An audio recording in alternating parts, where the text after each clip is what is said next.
Let's continue the conversation now with Dr. Lauren Wright, an associate research scholar and lecturer in politics and public affairs at Princeton University. So good to see you again. You know, Dr. Wright, we still have yet to see the details of this indictment. We know that it's going to be unsealed at some point. We'll get more of the information that we need. But I've found out through some recent released reports that in order for this to be a felony charge, the DA not only has to prove Mr. Trump is guilty of falsifying records, but apparently he has to also show that he did so with the intent to commit another crime or aided or concealed the commission of another crime. Talk to us a little bit about that. I mean, that's a really great point. And, you know, it just underlines the fact that a charge is not the same as a conviction. And as legal experts have been saying all week from both sides of the aisle, this is a relatively thin charge compared to others Trump is facing in Georgia, for instance.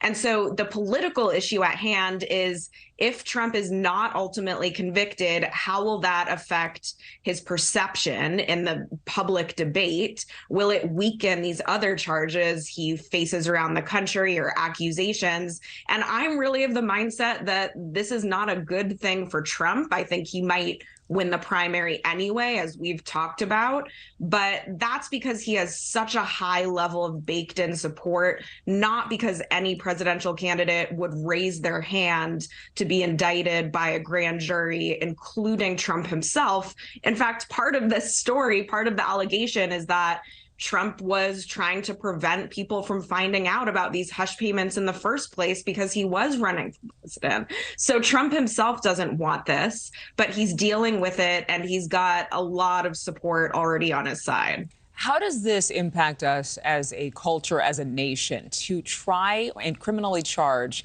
a president, whether sitting or former, is historic? But does this open the door to other presidents being indicted much more easily? It does. I mean, I think legal standards are sort of steadfast. They're difficult to alter.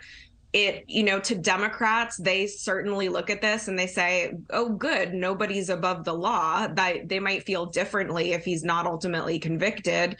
But to Republicans, they look at this and say, this is a misdemeanor. There's no way this would receive the type of attention if it wasn't a former president.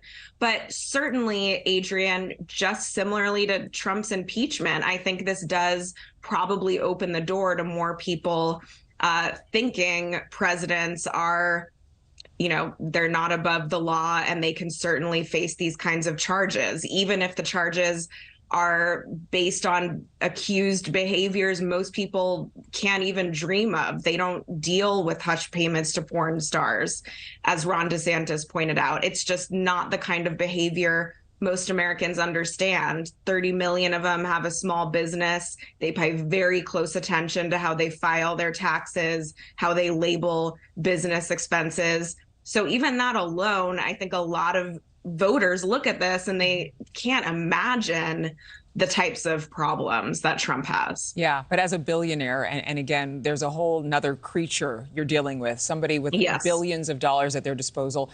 They typically, too, keep very precise records as to where their money's going if they want to successfully remain in billionaire status. Dr. Lauren Wright, thank you. And so good to have you with us every single time you come on. We look forward to talking to you again soon. Thank you for watching. Go to newsnationnow.com to find NewsNation on your television provider. And don't forget to click the red subscribe button below to get more of NewsNation's fact-driven, unbiased coverage.